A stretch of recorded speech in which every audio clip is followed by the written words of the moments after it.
بخاری شریف میں حدیث ہے، قاضی ایاز مالکی رحمۃ اللہ علیہ نے بڑی تفصیل سے لکھی ہے، راوی حضرت انس بن مالک ہیں۔ ایک بندہ بڑی دور سے آیا نبی پاک صلی اللہ علیہ وسلم کی زیارت کے لیے، بڑی دور سے۔ عرب کے جو سردار ہوتے تھے ان کے بڑے ناز نخرے ہوتے تھے، وہ خیر آج بھی ہیں، پروٹوکول کا ماحول آج بھی، یعنی وزیر صاحب کے آگے دو چار گاڑیاں نہ ہوں تو ان کو مزہ ہی نہیں آتا، پولیس والے آگے پیچھے بھاگیں تو حالانکہ ان کو نہیں پتا کہ جو پولیس والے آگے پیچھے بھاگ رہے ہیں نا، یہ حکومت بدلی تو گرفتار کرنے بھی انہوں نے آنا ہے، لیکن وہ بڑا مزہ آتا ہے جب لوگ گاڑی کے پیچھے بھاگتے ہیں۔ کیا بات ہے جناب، بڑی بات۔ اور ہماری طبیعتوں میں پتہ نہیں کون سی، یہ پیسے پھینکنے والے دوست مجھ سے ناراض نہ ہو جائیں، لیکن میں اکثر سوچتا ہوں کہ یار یہ کس طرح کا کام ہے کہ پہلا کھلارنے پھر آپ اکٹھے کرنے، تو آپ کٹھے دے دیں جس کو دینے ہیں، ختم ہو جائے بات۔ یعنی وہ محفل میں نا گپ شپ ہو رہی ہوتی ہے، اکٹھے کرنا لے پان دینا لے، کس چکر میں پڑ گئے۔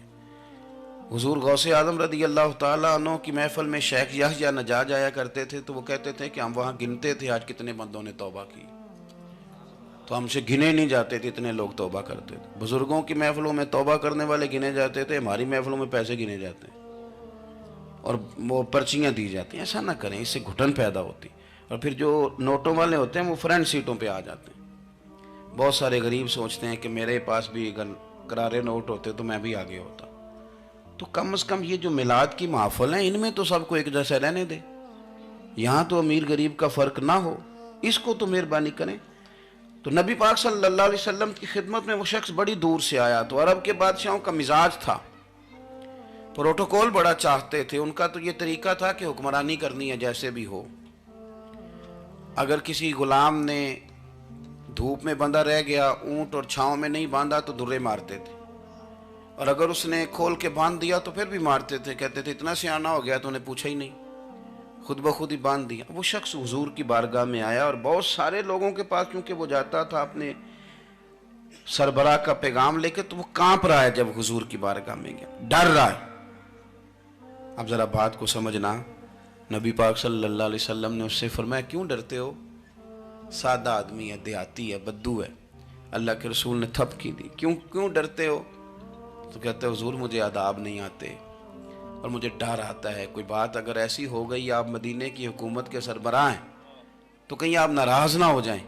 حضرت انس بن مالک فرماتے ہیں بات کہاں کی تھی، پہنچ کہاں گئی؟ جب اس نے یہ کہا نا کہ آپ تو حکومت کے سربراہ ہیں، کہیں کوئی غلطی نہ مجھ سے ہو جائے، تو نبی پاک کی آنکھوں میں آنسو آ گئے، حضور رونے لگے، اور نبی پاک صلی اللہ علیہ وسلم فرمانے لگے نہ بھائی تو کسی حکومت کے سربراہ کے پاس نہیں آیا، نہ تو اس بیٹے کے پاس آیا ہے جس کی ماں گوشت کے خشک ٹکڑے کھا کے بھی گزارا کر لیتی۔ میں تو ایک غریب ماں کا بیٹا ہوں۔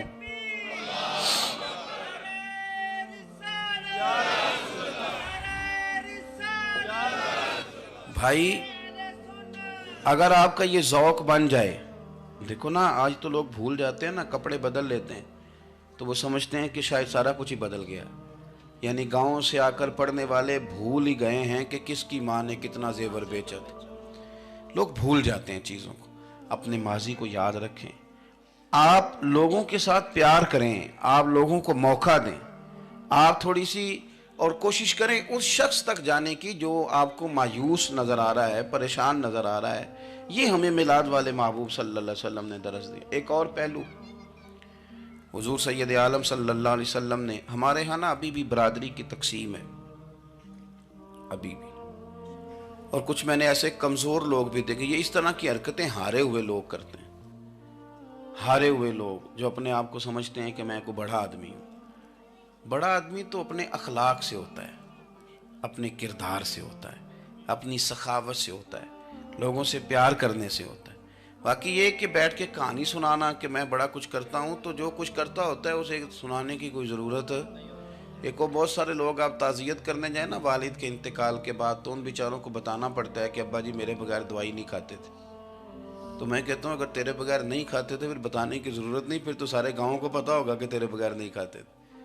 اور اگر کوئی دال میں کالا ہے تو پھر تیری وضاحت کوئی بندہ قبول نہیں کرے گا۔ تو آپ کو بتانا کیوں پڑ رہا ہے؟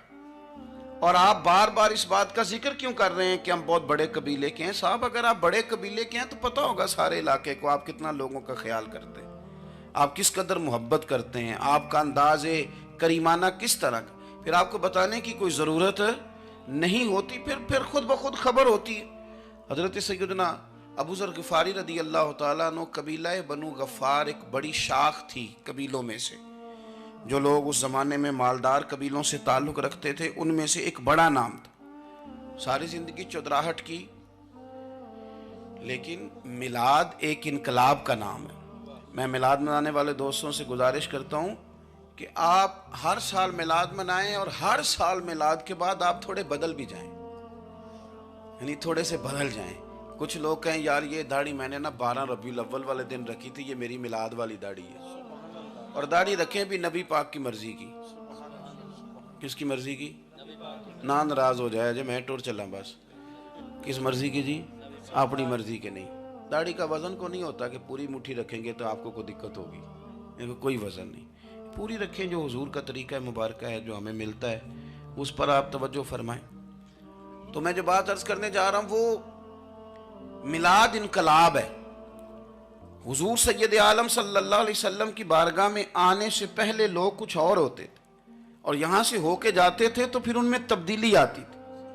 میں سارا دن کرامتیں سناؤں نا کسی کو اپنے پیر صاحب کی، اور اپنے گھر میں بھی کہ میرے حضرت بڑے، میرے استاد بڑے، لیکن بیوی کے ساتھ اگر میں ترش لہجے میں بات کروں گا تو وہ کہے گی یہ سکھاندے نے تینوں پیر صاحب، دوست کہیں گے یہ سکھاتے ہیں آپ، تو آپ کی کہانیاں نہیں چلتی، آپ کا کردار چلتا ہے۔ حضرت ابو ذر غفاری رضی اللہ تعالیٰ عنہ فرماتے ہیں، چونکہ میں چودھری تھا، سیدنا بلال حبشی رضی اللہ تعالیٰ عنہ کے پاس میں بیٹھا تھا، کسی بات میں بات آگے بڑھی اور بڑھتے بڑھتے بات شکرنجی تک چلی گئی، رائے کے اختلاف نے باتوں میں تلخی پیدا کر دی، اور جب تھوڑے لفظ اور تیز ہوئے تو میں نے انہیں کہہ دیا چپ کر، تو ابشن کا بیٹا ہے۔ کس کے بیٹے تھے حضرت بلال؟ کہتے ہیں جب انہوں نے مجھے کہا تو میرا دل بڑا ٹوٹا، لیکن میں نے ارادہ کیا کہ میں نے حضور کی بارگاہ میں نہیں عرض کرنی ہے، اب ہر بات کی ہم حضور کی بارگاہ میں شکایت کریں۔ لیکن میں جا کے مسجد میں بیٹھا، اور جب سرکار آئے نا، ارادہ نہیں تھا کہ عرض کروں گا، لیکن حضور کا چہرہ دیکھا تو دکھ میرا خود ہی تازہ ہو گیا۔ رونے کا بھی تو تب ہی مزہ آتا ہے نا کوئی اپنا ملے تو۔ فرماتے ہیں کہ میرے آنسو نا بغیر اختیار کے چھلک پڑے، اور میں کھل کے رویا، کھل کے۔ قربان جاؤں محبوب کے بھی حضور نے پاس نہیں بلایا، بلکہ نبی پاک اٹھ کے خود میرے پاس آئے اور مجھے کندھوں سے پکڑ کے سینے سے لگایا، اور جب میں کھل کے رو لیا تو حضور میرے آنسو پوچھنے لگے۔ کچھ شعر ایسے ہوتے ہیں جو کسی نے کہے ہوتے ہیں، اور کہنے والا جو ہوتا ہے وہ صاحب حال ہوتا ہے، تو اس میں کچھ خوبصورتی زیادہ ہی ہو جاتی ہے۔ ایک پنجابی کے شاعر ہمارے گجرات میں گزرے، بزرگ تھے، ان کا ایک شعر ہے، وہ کہتے ہیں ایک واری میری آنکھیاں چوں اونا نے اتھرو پونجے سن، ایک واری میری آنکھیاں چوں اونا نے اتھرو پونجے سن، ہن تے چسکا پہ گیا رونے دا۔ ایک واری میری آنکھیاں چوں اونا نے اتھرو پونجے سن، ہن تے چسکا پہ گیا رونے دا، تے ہر ویلے آہو زاری دا۔ تو میں روز رونے لگا ہوں، مزہ ہی بڑا آیا ہے جب سے محبوب نے چپ کرانا شروع کیا۔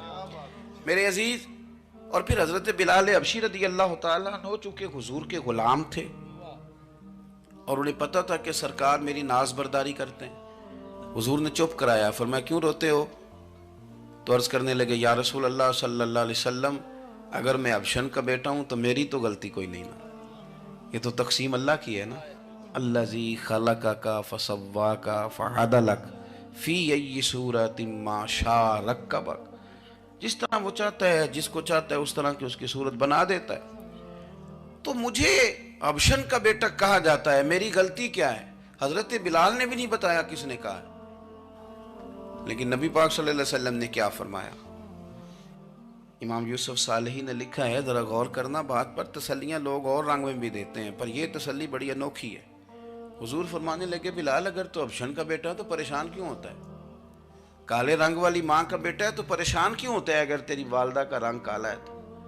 عرض کی حضور آپ کیا فرمانا چاہتے ہیں؟ تو سرکار فرمانے لگے میں دو ماؤں کا بیٹا ہوں، ایک جناب آمنہ جنہوں نے مجھے پیدا کیا، اور ایک حضرت ام ایمن جنہوں نے میری پرورش کی، مجھے بڑا کیا۔ حضور فرمانے لگے میری ماں آمنہ کا رنگ گورا تھا اور میری ماں ام ایمن کا رنگ کالا ہے. تو فرمایا اگر تجھے کسی نے کالے رنگ والی ماں کا بیٹا کہا تو اسے کہہ دینا مدینے والے محبوب کے بھی تو ایک والدہ کا رنگ کالا ہے, تو کہہ دینا.